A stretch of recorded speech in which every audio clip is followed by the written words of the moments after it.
நளினியின் அழகான புகைப்படம் தமிழ் பத்திரிகை ஒன்றில் அட்டைப்படத்தில் வெளியான நிலையில் அதை பார்த்த உஷா டி ராஜேந்தர் தனது கணவர் டி ராஜேந்திரனிடம் இந்த பெண் ரொம்ப அழகாக இருக்காங்க, இவங்கள நம்ம படத்தில் ஹீரோயினாக பயன்படுத்தலாம் அப்படின்னு சொல்ல மனைவி சொல்லை தட்டாத டி ராஜேந்தர் அவர்கள் 1983ஆம் ஆண்டு வெளியான தனது உயிர் உள்ளவரை உஷா என்ற படத்தில் நடிகை நளினியை தமிழில் ஹீரோயினாக்கி அழகு பார்த்திருக்கிறார்.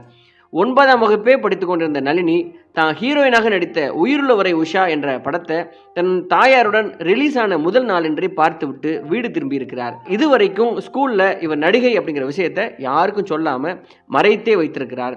இந்த உயிருள்ளவரை உஷா படத்தின் ரிலீஸுக்கு பிறகு அடுத்த நாள் பள்ளிக்கு சென்றபோது அங்கிருந்த மாணவர்கள் அனைவரும் நளினியை பார்த்து உஷா உஷா என்று கத்த ஆரம்பித்திருக்கிறாங்க. அதை பார்த்த அந்த பள்ளியின் தலைமை ஆசிரியர், இப்படியே போனால் மாணவர்கள்லாம் கெட்டு போயிடுவாங்க அப்படின்னு நினைத்து இது சரி வராது, உடனே நீ டிசி வாங்கிட்டு வேறு ஸ்கூலில் சேர்ந்துக்க அப்படின்னு நளினியிடம் அவர் சொல்லி